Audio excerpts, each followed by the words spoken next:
Marcos 14:32, vamos a leerlo en el nombre del Padre, del Hijo y del Espíritu Santo de Dios. Dice la palabra: vinieron pues a un lugar que se llama Getsemaní, y dijo a sus discípulos: sentaos aquí, entre tanto que yo oro. Y tomó consigo a Pedro, a Jacobo y a Juan. Ese era el escuadrón de oración del Señor: Pedro, Jacobo y Juan. Y comenzó a entristecerse y a angustiarse. Y les dijo: mi alma está muy triste hasta la muerte. Quedaos y velad. Yéndose un poco adelante, se postró en tierra y oró que si fuese posible pasase de él aquella hora. Y decía: Abba, Padre, todas las cosas son posibles para ti. Aparta de mí esta copa, mas no lo que yo quiero, sino lo que tú. Versículo 37 dice: vino luego y los halló durmiendo. Y dijo a Pedro: Simón, ¿duermes? ¿No has podido velar una hora? Versículo 38: velad y orad para que no entréis en tentación. El espíritu a la verdad que está dispuesto, pero la carne es débil. Otra vez fue y oró, diciendo las mismas palabras. Al volver otra vez los halló durmiendo, porque los ojos de ellos estaban cargados de sueño, y no sabían qué responderle. Vino la tercera vez y les dijo: dormid ya. Como que bueno, ya ya para qué les digo que me ayuden a orar si cada vez que llego están dormidos. Y descansad, basta la hora, he aquí, la hora ha venido, he aquí, el Hijo del Hombre es entregado en manos de pecadores. Levantaos, vamos, he aquí se acerca el que me entrega. Amén. Amados hermanos, le he colocado como título a este mensaje: vigilantes, la importancia de un atalaya. Vigilantes, la importancia de un atalaya. Aquí vemos un acontecimiento en donde el Señor Jesucristo, yo digo que fue una de las etapas más difíciles de su vida, porque en ningún otro lugar he encontrado en la vida de Jesús, mientras Él estuvo acá, que diga que el Señor estuvo angustiado, que el Señor estuvo triste, que el Señor dijera estas palabras: estoy triste hasta la muerte, dice lo que acabamos de leer. Pero en esta parte, cuando Él va al Getsemaní, Él se encontraba en esa situación. Estaba un poco atribulado en sus emociones. ¿Por qué cree usted que Jesucristo estaba así?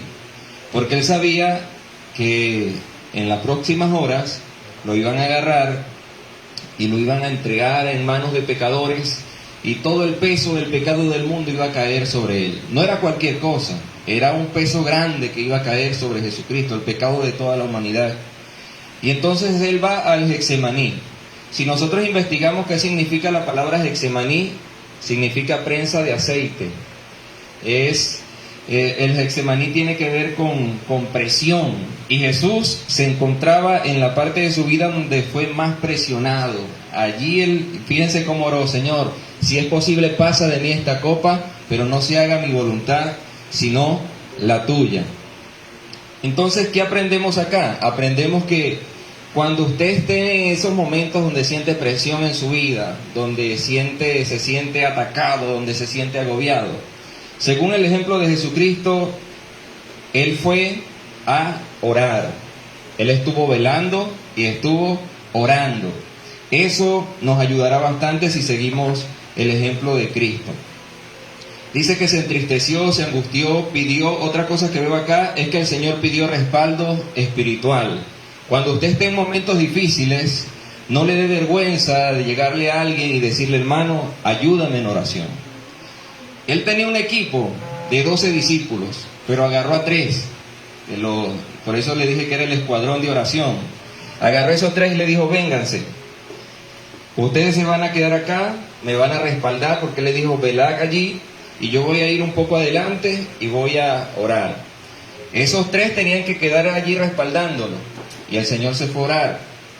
Pero lo que me da un poquito de risa en esta historia es que el gran escuadrón de oración del Señor Jesucristo, los 3 elegidos, porque debería ser un privilegio para ellos, ¿verdad?, que el Señor te elija como parte de su escuadrón de oración, vino el Señor la primera vez y los encontró dormidos.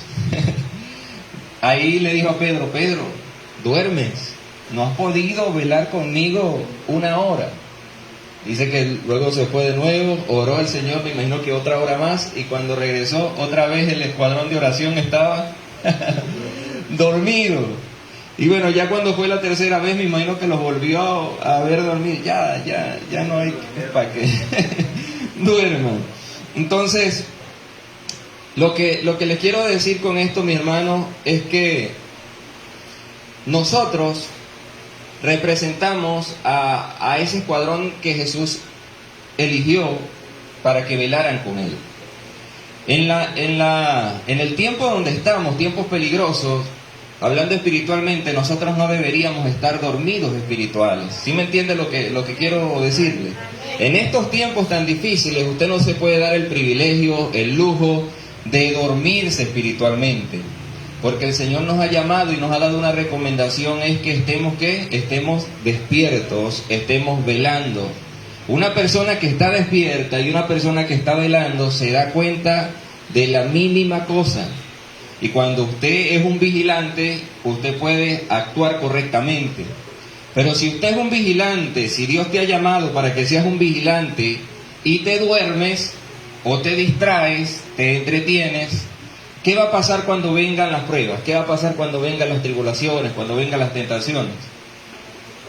No vamos a soportarlas, vamos a caer. ¿Por qué? Porque nos dormimos o nos descuidamos. Entonces, yo quiero resaltar acá lo que dice el versículo 38. Aquí está la esencia de este mensaje. Jesucristo, cuando los encontró dormidos la primera vez, les dijo: velad y orad para que no entréis en tentación. El espíritu a la verdad está dispuesto, pero la carne es débil. Quisiera que meditemos en estas primeras palabras que le dijo Jesús: velad y orad. ¿Por qué el Señor les recomendó eso? Bueno, más adelante dice: para que no entren en tentación. Nosotros sabemos que tenemos un adversario, un enemigo llamado Satanás, llamado diablo, que la Biblia dice que anda como león rugiente buscando a quien devorar. Satanás trabaja de día y de noche para que usted caiga en tentación, para que usted entre en tentación y usted termine apartado de Dios y termine perdido. Por eso vemos el sistema del mundo actual, cómo trabaja el mundo, cómo está todo. El diablo trabajando para que nosotros nos alejemos de Dios, entremos en tentación y terminemos perdidos. Pero según Jesús, la recomendación que Él nos da es que velemos y oremos. Y si nosotros velamos y oramos, entonces vamos a permanecer firmes en el camino de Dios, hermano. Pero ¿qué significa orar, velar? Vamos a hablar de ese tema porque el tema es vigilantes. ¿Qué significa velar? ¿Qué significa ser un vigilante? Yo quisiera que usted medite por un momento en esa pregunta. Un vigilante, según lo que yo investigué, es alguien que cuida alguna propiedad o alguna persona, y es alguien que está despierto y que se encuentra enfocado. Eso es un vigilante. No sé si alguna vez usted en su vida ha tenido la oportunidad de trabajar de vigilante, pero el vigilante no puede dormir. El vigilante lo contratan para eso, para que esté despierto y para que esté pendiente de cualquier irregularidad, de cualquier cosa que pase. El vigilante va a avisar, el vigilante va a estar allí preparado. Entonces, en términos espirituales, el Señor nos recomienda, para que nosotros no entremos en tentación y terminemos perdidos, que seamos vigilantes, que estemos despiertos, que estemos atentos ante cualquier ataque del enemigo. Pero la triste realidad, mis hermanos, si somos sinceros, es que muchas veces nos dormimos, muchas veces nos descuidamos, porque dos cosas con las cuales luchan los vigilantes son esas. Una, el dormirse. El vigilante lucha con el sueño. Al que le toca trabajar en la noche de vigilante, usted lo ve con café muchas veces, o con algo allí pendiente para no dormirse, para poder mantenerse despierto. Y la otra cosa con que lucha el vigilante es con no entretenerse. Y resulta que el mundo trabaja El Satanás trabaja diariamente para que usted se duerma y para que usted se entretenga. Pastor, ¿cómo hace el diablo para que yo me entretenga? Bueno, tantas cosas que hay. A veces nos olvidamos de buscar a Dios porque estamos entretenidos viendo un teléfono, metidos de día y de noche las 24 horas. A veces no trabajamos bien, tenemos que hacer un trabajo o algo, pero no trabajamos bien porque estamos entretenidos. Estamos descuidando nuestro trabajo porque nos entretuvimos en otra cosa y nos desenfocamos. Entonces, Dios con esta palabra, mis hermanos, lo que nos quiere decir es: iglesia, estamos en los tiempos finales. Y no es tiempo para dormirnos espiritualmente, no es tiempo para entretenernos y desviarnos, desenfocarnos del propósito que Dios quiere o tiene con cada uno de nosotros. Si nosotros nos alejamos de Dios, si nosotros nos envolvemos en las cosas del mundo, vamos a dormirnos. Y lastimosamente no solo vamos a dormirnos, hay muchos que ya están muertos espiritualmente. Gente que dice: ya no siento a Dios, ya vivo como un mundano más, ya no leo la Biblia, ya no oro, ya no siento eso bonito que sentía antes cuando entregué mi corazón a Jesús. Si nos dormimos, o nos morimos, o nos entretenemos, se pierde esa esencia que Dios quiere que nosotros tengamos. Para eso hay que ser vigilantes. Entonces, dos cosas: luchar contra el sueño espiritual, luchar también contra esas cosas que quieran entretenernos. Gloria a Dios. El Señor nos ha dado armas poderosas para luchar contra eso. Ayuno, oración, vigilia, todas esas armas nos ayudan a mantenernos vigilantes en Dios. ¿Sí me ven captando la idea? Amén. Si nos dormimos, entretenemos, fácilmente el enemigo nos vencerá. Yo quiero que usted entienda esto, hermano. La vida del Evangelio, según el apóstol Pablo, él en sus finales días, en los últimos días, él dijo: yo he peleado la buena batalla. ¿Qué significa eso para usted? Nosotros podemos ver el Evangelio de dos formas. Podemos ver un Evangelio light, relajado, tranquilo, donde no tengo tentaciones, donde no tengo muchas pruebas, donde sea como sea, cuando Cristo venga yo me voy con Él. O podemos ver el Evangelio que presentó Pablo, que él decía: este camino de Cristo es una batalla. Él dijo al final: yo he peleado la buena batalla. Dice también: he acabado la carrera, he guardado la fe. Si nosotros vemos el Evangelio como un maratón, como una carrera que debemos ir paso a paso y como una batalla que todos los días vamos a enfrentar al enemigo, sus tentaciones, sus luchas, pero en el nombre de Jesús vencemos.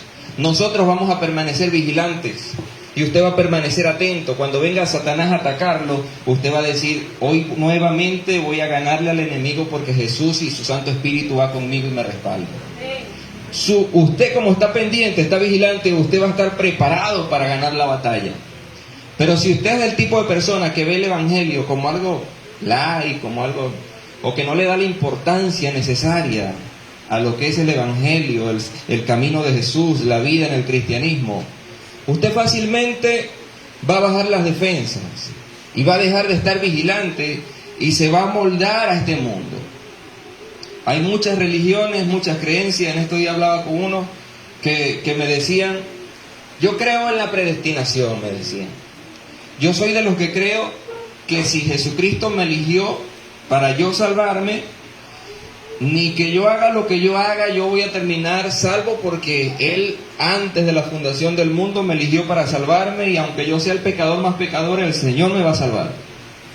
Y también dice: el que el Señor eligió para perderse, se va a perder, ni que se arrepienta 1000 veces, ni que busque a Dios, igualito se va a perder, porque Dios lo eligió para perderse. Y yo me meditaba en eso y decía: entonces, ¿qué sentido tiene predicar? Si ya todo está predestinado, los que se salvan, los que se pierden. La Biblia dice, mis hermanos, que nosotros somos predestinados, pero es en Cristo Jesús. Al momento que usted toma la decisión de aceptar a Jesucristo, en usted llega la salvación. Pero para eso tenemos que anunciar el Evangelio, tenemos que, como decía en el libro de los Hechos, decirle a todas las personas en todo lugar del mundo que se arrepientan, que busquen a Dios, que reconozcan que hay un Salvador. Si reconocen y se acercan a Jesús, se activa en ellos la salvación. Pero hay tantas falsas doctrinas y tantas cosas que uno escucha en esta vida que hay que estar vigilantes y atentos a lo que verdaderamente enseña la palabra. Les comentaba también que una joven me decía, no, pero es que ya Cristo no va a venir porque eso es en términos espirituales y ya el Señor vive en nosotros, y ¿para qué va a venir si ya estamos bien aquí en la tierra? Yo no espero a Jesucristo, me dijo.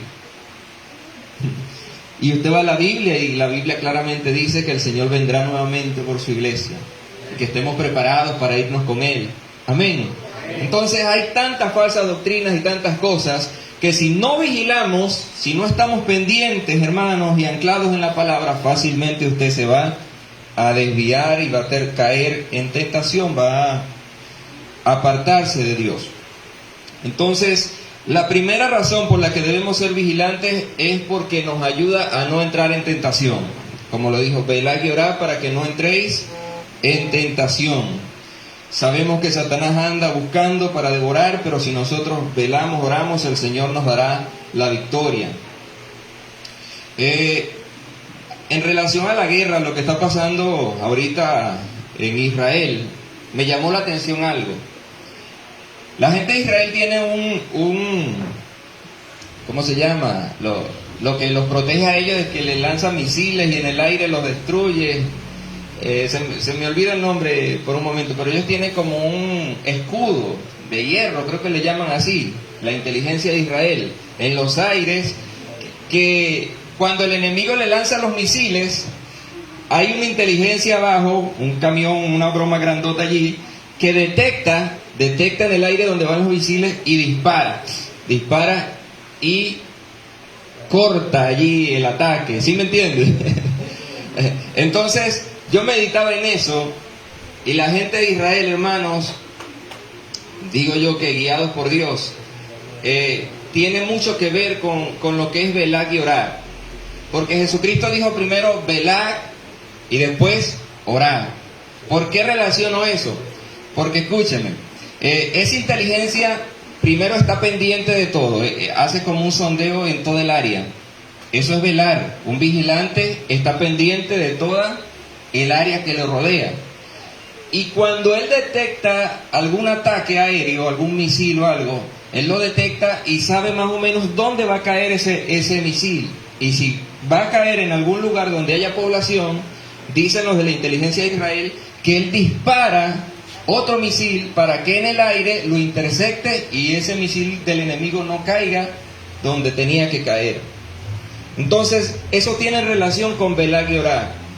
Jesús dijo, primero ustedes velen, y cuando puedan detectar el ataque del enemigo, allí entonces nosotros oramos. Si usted está pendiente y sabe que el diablo lo va a atacar con alguna tentación, con algo, usted como está vigilante se da cuenta. Y cuando usted se da cuenta que está siendo tentado, ¿cuál es el siguiente paso que tenemos que dar? Orar. Porque cuando uno ora, es allí donde se activa el poder de Dios para eliminar ese ataque que viene de parte de Satanás. Por eso, el velar y orar. Pero véalo de la siguiente manera. Si el enemigo lo ataca a usted y usted no está velando, ¿cómo va a ser para orar y que ese ataque no llegue a su vida? ¿Sí me entiende, mi hermano? Si estamos vigilantes, vamos a estar pendientes. Viene una tentación por acá. Voy a orar a Dios para que me dé la victoria. Si yo estoy vigilante y viene alguna prueba en el ámbito económico, yo voy, doblo las rodillas, Señor, tú eres mi proveedor, ayúdame. Y el Señor envía ese misil de bendición y te ayuda. Si usted ve que viene, qué sé yo, alguna crisis, enfermedad, usted va a doblar sus rodillas y viene Dios y envía la sanidad. Así quiere Dios que nosotros actuemos. Pero si usted está dormido, ¿cómo hace para darse cuenta? Si usted está entretenido con las cosas del mundo, ¿cómo hace para darse cuenta? Yo quisiera que usted medite en esta mañana y diga, ¿verdaderamente estoy yo velando para darme cuenta de las tentaciones que puedan venir? ¿O estoy como los discípulos del escuadrón de oración de Jesús? ¿Cómo estaban cuando el Señor vino? Los encontró dormidos. Entonces es algo que debe hacernos reflexionar. Gloria a Dios. El segundo ejemplo que quiero darles lo encontramos en Ezequiel capítulo 33. Vaya conmigo, Ezequiel capítulo 33.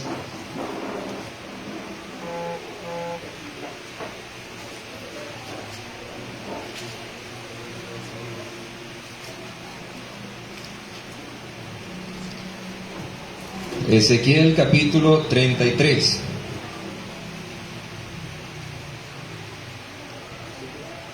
¿Lo tienen? Presten muchísima atención a esto, que esto es de vital importancia.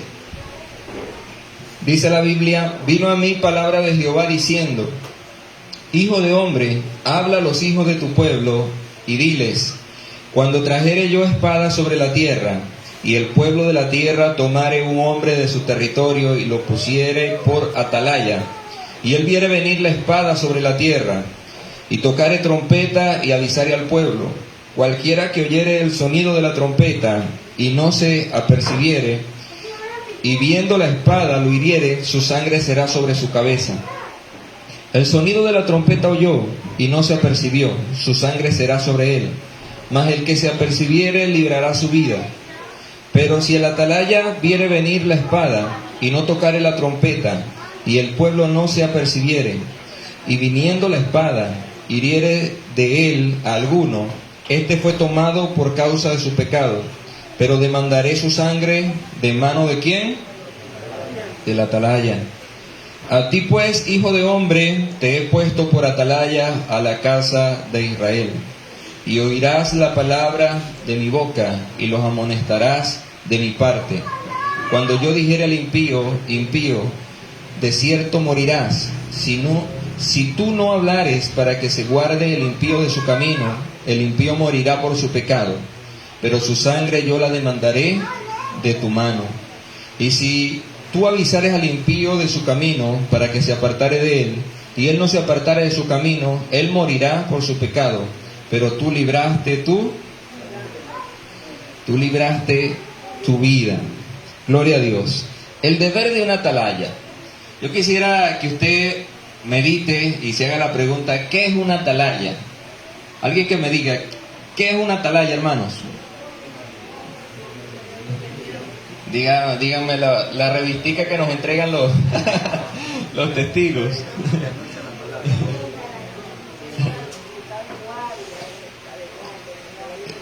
Una atalaya es un enviado, es alguien que está de guardia. Una atalaya, en palabras sencillas, es un vigilante, el tema que estamos tocando hoy. Anteriormente, escúcheme para que entienda bien, anteriormente, ustedes saben que las ciudades estaban rodeadas con muros, y en los muros de las ciudades había un lugar alto. Ese lugar alto era donde colocaban al atalaya, al vigilante. Esa persona tenía que estar allí, fue enviado para que estuviera allí. ¿Y cuál era su misión? ¿Cuál era su propósito de estar allí?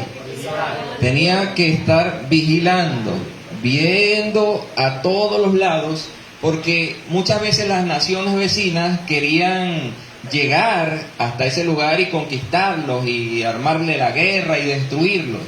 Entonces era muy importante el papel del atalaya, mis hermanos, porque el atalaya era el que tenía que tocar la trompeta. ¿Sí lo leyó? Dios le hablaba y le decía, el atalaya tenía que tocar la trompeta, y cuando el pueblo escuchaba la trompeta, que es algo que pasa en la actualidad. Ayer yo veía los videos de la guerra y sonaban las alarmas para anunciarle al pueblo de que estaban atacando y se prepararan. Entonces el atalaya tenía que estar pendiente, y si él veía que el enemigo venía, tenía que tocar durísimo la trompeta o lo que tuviera allí para avisarles y que el pueblo se preparara. Y Dios le dijo claramente: si usted toca la trompeta y el pueblo se prepara, muy bien, cumpliste tu propósito y gloria a Dios. Pero si usted ve que viene el enemigo y no toca la trompeta y el pueblo muere, la sangre de esas personas caerán en manos ¿de quién? Del atalaya. ¿Sí me entiende lo que le quiero decir? Entonces, después que Dios le da ese ejemplo, le dice a Ezequiel: mira, Ezequiel, yo te he puesto por atalaya en mi pueblo, en Israel. Tú eres el encargado de decirle a las personas, de darle el mensaje a todos los de mi pueblo, de que si ellos van por mal camino, tienen que arrepentirse y tienen que buscarme para que salven sus vidas. Y le dijo a Ezequiel, si tú ves que el pueblo está descarriado, está apartado, y no hablas, te quedas callado, ellos van a morir por su pecado, porque están descarriados, apartados, pero la sangre de ellos también caerá sobre ti, que eres el encargado de hablarles que deben volverse a mí, que deben cambiar su vida, que deben arrepentirse. Entonces, este mensaje es muy importante en la actualidad, porque ¿quiénes somos, mis amados hermanos, los atalayas en este tiempo? ¿A quienes Dios ha llamado para que estemos vigilantes y atentos y que le digamos al mundo entero cuál es el camino de salvación? Nosotros, los cristianos. Pero como le dije al inicio, una atalaya tiene o lucha con dos cosas fuertísimas. ¿Cuáles son las dos cosas que yo le comenté al inicio? El sueño y el entretenerse. Si un atalaya estaba allá en la torre y se dormía y venía el enemigo, ¿cómo hacía para tocar trompeta si estaba dormido? Llegaba el enemigo y los mataba. O si un atalaya estaba allá arriba en la torre y estaba en TikTok viendo los videos o en Instagram, en tantas... ¿Cómo hacía para avisar si estaba entretenido? ¿Sí me entiende, mi hermano? Él tenía que estar atento. ¿Recuerdan la película El Titanic?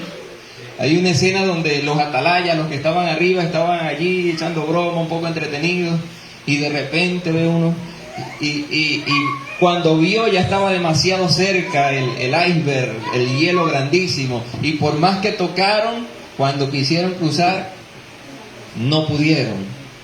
Los vigilantes se entretuvieron un rato y cuando vieron el peligro ya estaba muy cerca.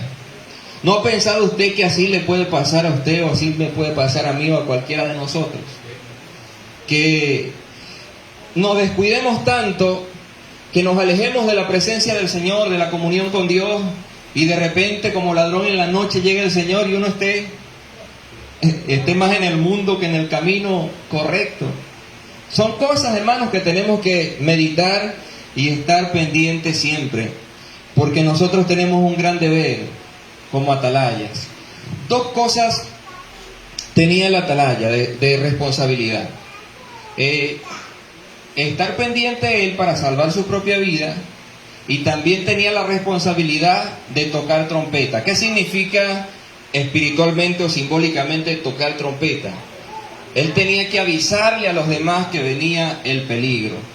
Yo quisiera que usted se hiciera esta pregunta también en esta mañana. ¿Le estoy yo avisando a la gente que amo, o a los que trabajan conmigo, o a los que están a mi alrededor, que Jesucristo viene, que viene el fin para este mundo, que viene destrucción para este mundo? ¿Estamos cumpliendo nosotros ese deber de atalaya de decirle a nuestros hijos: hijo, Dios te ama, hijo, en Dios hay esperanza?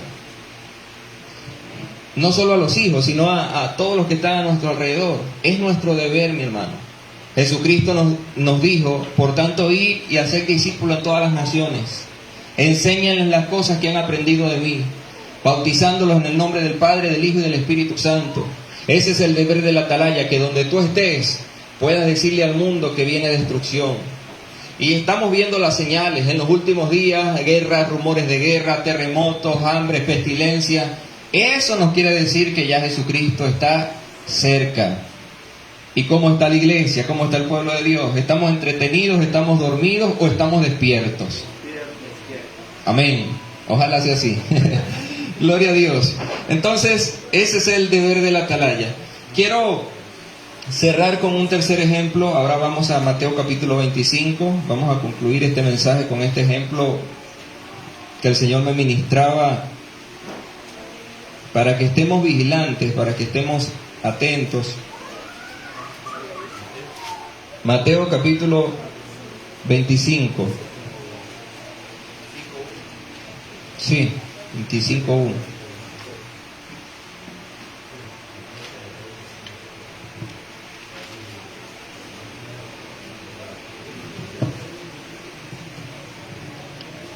Dice la palabra, ¿sí lo tienen?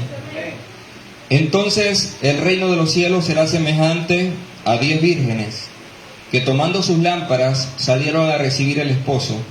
5 de ellas eran prudentes y 5 insensatas. Las insensatas, tomando sus lámparas, no tomaron consigo aceite, mas las prudentes tomaron aceite en sus vasijas, juntamente con sus lámparas. Diga conmigo, y tardándose el esposo, vea cómo dice, tardándose el esposo, dice, cabecearon todas y se durmieron. Las vigilantes cayeron. Dice el 6, y a la medianoche se oyó un clamor: aquí viene el esposo, salgan a recibirle. Entonces todas aquellas vírgenes se levantaron y arreglaron sus lámparas. Y las insensatas dijeron a las prudentes: no sean malitas, dennos de vuestro aceite, porque nuestras lámparas se apagan.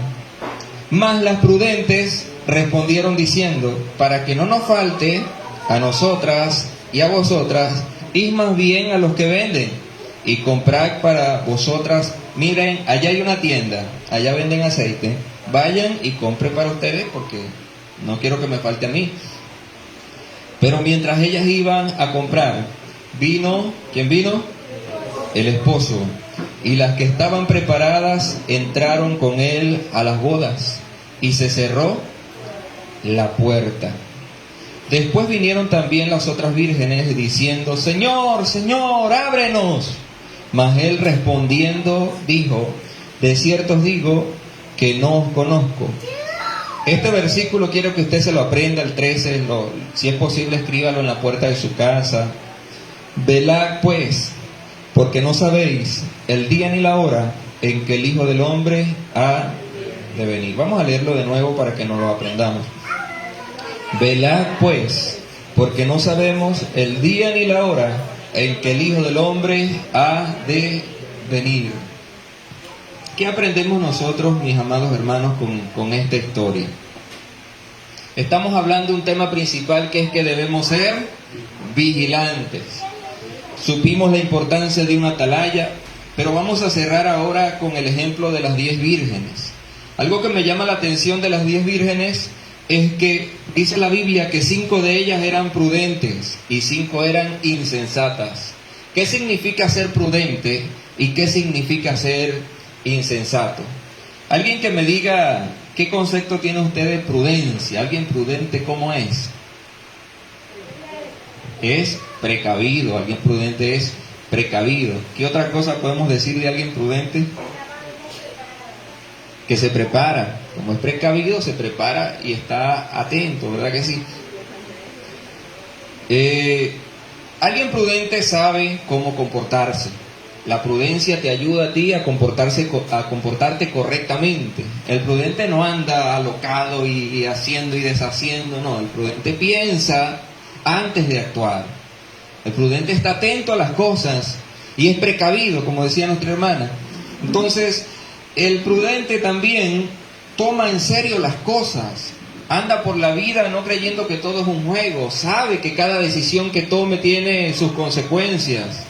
El prudente analiza, el prudente tiene discernimiento. Si yo hago esto, me puede pasar aquello, entonces no lo hago. Pero el insensato es lo contrario a la persona prudente.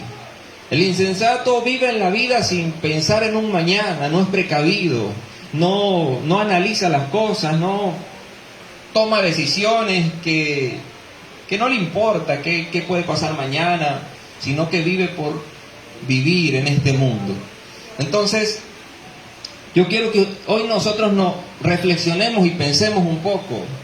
¿Cómo estamos llevando la vida en Dios? ¿Estamos siendo prudentes en este camino tan hermoso que es del Señor Jesucristo? ¿O estamos viviendo el Evangelio como personas insensatas, sin pensar lo que pueda pasar mañana? Eso es lo que quiere Dios que nosotros meditemos acá. ¿Estamos siendo precavidos? ¿Estamos siendo vigilantes, sabiendo que en cualquier momento llega nuestro Señor? ¿O estamos llevando una vida light, tranquila, sin pensar en qué puede suceder mañana? Otra cosa que veo acá en esta historia es que el esposo tardó. El esposo tardó. ¿Qué se nos dice a nosotros, hermanos, los cristianos? No sé si a usted le hayan dicho, pero a mí sí me han dicho algunas personas: que yo estoy perdiendo el tiempo. Una vez me dijeron, mira, ese Cristo que tú predicas está viniendo desde hace años, desde que estaban mis abuelitos y mis tatarabuelos, que Cristo viene, que Cristo viene, que Cristo viene. ¿Y por qué nunca viene? No llega, me dicen. Una vez un viejito también me dijo, no, yo no creo en eso que usted dice, porque la vida se le acaba a uno cuando se muere, y después que uno se muere ya todo se acabó, y hasta allí está todo, eso de eternidad, de cielo, de infierno. Eso es mentira, muchos me han dicho así. Entonces, dice la Biblia que el esposo vino rápido, tardó. Dice el apóstol Pedro también que el Señor no retarda su promesa, según algunos la tienen por tardanza, sino que es paciente para con nosotros, no queriendo que ninguno perezca, se pierda, sino que todos procedan al arrepentimiento. Entonces, en esta historia vemos que el esposo tardó. Habían 5 mujeres esperando a ese esposo, preparadas, prudentes, con el aceite en sus lámparas, y 5 insensatas que vivían la vida por vivirla, y no, ya está tardando mucho, ese no viene ahorita, después compro. A lo mejor decían así, después compro el aceite. Pero bueno, ya sabemos lo que pasó. Escribí algo acá: el tiempo determina quién es prudente, quién es precavido y quién no lo es. El prudente se abastece, el prudente sabe ahorrar.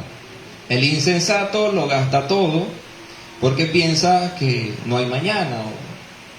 El insensato actúa de la siguiente manera: disfrutemos hoy, gastemos todo hoy, que ya mañana no importa. Pero el prudente piensa. ¿Sí recuerdan la historia de José cuando lo pusieron gobernador en Egipto? Él dijo, vamos a ahorrar en el tiempo bueno. ¿Y qué hizo? Ahorró alimento.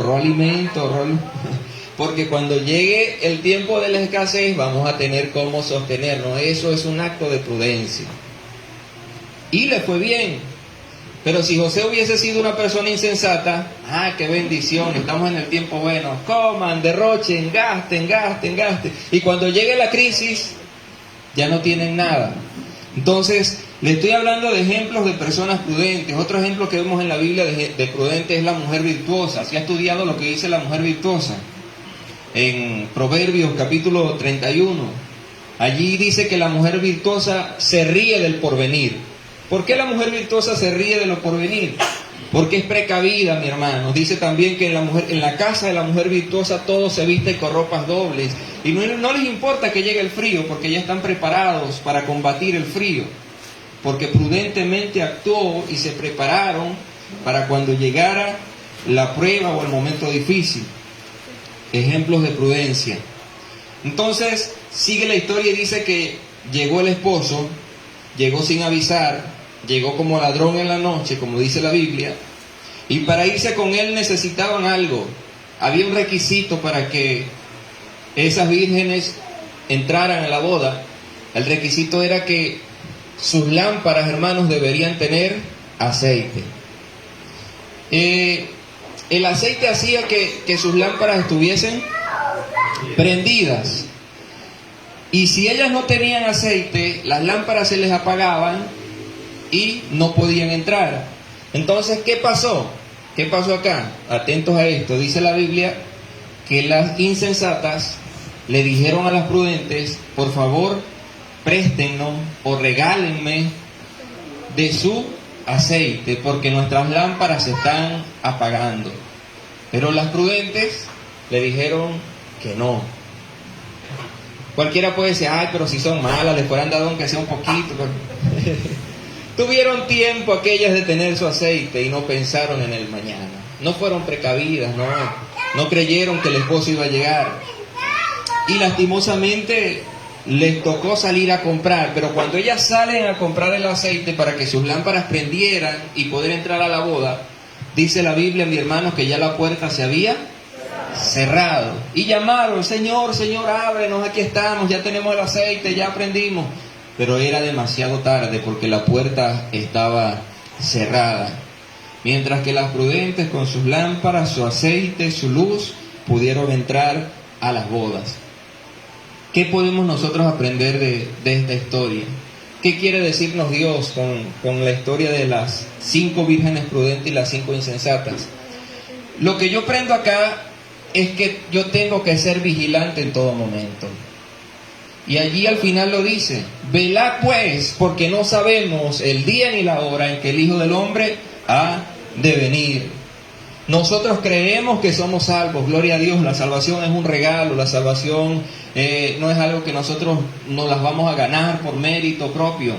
Pero algo que nos exige el Señor, hermanos, es que mientras estemos aquí en la tierra tengamos comunión con Él. Cuando la Biblia habla de aceite, es símbolo también del Espíritu Santo. Es símbolo de que usted tiene que tener una vida consagrada al Señor. De que usted todos los días debe ir a la presencia del Señor a renovar esas fuerzas y a recibir ese aceite que viene de Dios. No es igual una persona que está llena de la presencia de Dios, del aceite del Señor y que mantiene su comunión con Dios, a una persona que vive en el mundo sin tomar en cuenta a Jesús, al Espíritu Santo. ¿Por qué no es igual? Porque si usted no toma en cuenta al Señor, ni tiene una relación con el Espíritu Santo, usted poco a poco se va a entretener con las cosas del mundo, se va a dormir espiritualmente, y cuando usted se venga a dar cuenta, hermano, ya parece más uno de los de allá que de los de acá. Y el Señor quiere que nosotros alumbremos donde quiera que vayamos. ¿Qué dijo Jesús? Ustedes son la luz del mundo. Y donde quiera que ustedes se paren, allí las tinieblas deberían desaparecer, porque tú eres luz. Pero ¿cómo alumbramos si no tenemos aceite para que esa lámpara alumbre? El aceite lo encontramos en la presencia del Señor. Hebreos dice, el velo se rompió, ahora tenemos entrada libre al trono de la gracia. Podemos ir libremente la hora que queramos, en el lugar donde queramos, a la presencia de Dios, y Él promete derramar ese aceite sobre su iglesia, sobre su pueblo. Es un mensaje que, más allá de exhortarnos a cómo estamos, es un mensaje que el Señor quiere motivarnos a que tengamos una bonita comunión con Él. El Espíritu Santo dice que Él nos anhela celosamente. Y si usted se acerca a Él en oración, si usted está pendiente y busca la presencia de Dios, usted va a alumbrar donde quiera que se pare, hermano. Y usted va a marcar la diferencia. Y la gente va a decir, yo quiero ser como ellos, yo quiero ser como esa familia, porque son diferentes, tienen algo, y es la luz de Cristo brillando en cada uno de nosotros. El mundo está pervertido, perdido, contaminado, depravado, un caos total. Pero nosotros, la iglesia de Jesucristo, nunca debemos perder la luz que nos da el Señor, que nos da su Santo Espíritu. Amén. Entonces termina el Señor diciendo, velad pues, porque no sabemos el día ni la hora en que Cristo ha de venir. La Biblia dice que Él viene como ladrón en la noche. La Biblia dice que ni los ángeles siquiera saben el día ni la hora en que el Señor venga. ¿Por qué Dios no dejó en su palabra una fecha establecida? Tal día voy. Él dejó las señales, como dice José, pero no dejó una fecha establecida. ¿Por qué cree usted que Dios no hizo eso? Porque la gente no iba a tener una comunión sincera con Dios, sino que, bueno, ya se viene el 31 de diciembre del 2023. Un día antes ya me consagro, pero Dios no quiere eso. Dios no nos dejó la fecha porque Él quiere ser amigo de nosotros. Y Él quiere que nosotros llevemos una comunión sincera y verdadera con Él. Y mientras esté esa comunión, nosotros vamos a brillar. En conclusión le digo, mi amado hermano, 3 cositas. La primera es, el ser vigilante nos ayuda a vencer las tentaciones, como lo dijo Jesús al inicio. El ser vigilante nos da la responsabilidad de tocar trompeta para que otros se preparen y se salven. Y el ser vigilante nos ayuda a mantener una consagración y tener aceite en nuestras lámparas, y así llevar una vida llena de luz y de esperanza. Amén. Termino con esta pregunta: ¿cómo estamos hoy? Hay varias opciones. ¿Estamos dormidos? ¿Estamos entretenidos? ¿O estamos despiertos cumpliendo la responsabilidad de una atalaya, que es tocar trompeta? Póngase de pie, vamos a orar a Dios, y que esta pregunta nos sirva para reflexionar y para mejorar. Si estamos un poco dormidos o entretenidos, que podamos despertarnos. Levántate tú que duermes y te alumbrará Cristo, dice la Biblia. Gloria a Dios. El libro de Isaías dice: levántate y resplandece, porque ha venido tu luz y la gloria del Señor ha nacido sobre ti. Me gustaría que en esta mañana usted sea sincero con Dios y le diga al Señor que te ayude a ser prudente, que te ayude a buscarle, a tener una comunión bonita y verdadera con el Todopoderoso. Amado Padre, en el nombre de Jesús, Señor, he predicado tu palabra, Dios amado. Creo que ha sido un mensaje claro. Tú nos haces el llamado en este día a que nos despertemos, a que salgamos, Señor, de quizás ese entretenimiento donde hemos estado, y a que tomemos en serio la gran responsabilidad del ser cristiano. Señor, ayúdame a estar pendiente, a estar vigilante en todo momento, Señor. Ayúdame, Señor, a cumplir el propósito de una atalaya, que es tocar trompeta, que es llevar tu mensaje de salvación a todas aquellas personas que necesitan conocerte, Señor. Yo sé que cada uno de nosotros tiene una gran responsabilidad. No podemos callar lo que hemos visto y oído. El mundo necesita salvación. El mundo en el que vivimos está perdido en sus delitos y pecados. Pero nosotros somos los atalayas del día de hoy para llevar el mensaje de vida, de fe y de esperanza a todos aquellos que andan, Señor, perdidos en este mundo. Señor, ayúdanos, Padre, que no nos durmamos espiritualmente, que no nos entretengamos con las cosas de este mundo, sino que podamos permanecer firmes en ti, teniendo esa comunión contigo, Padre, con aceite en nuestras lámparas. Te pedimos, Espíritu Santo de Dios, que llenes mi lámpara de tu aceite, Señor.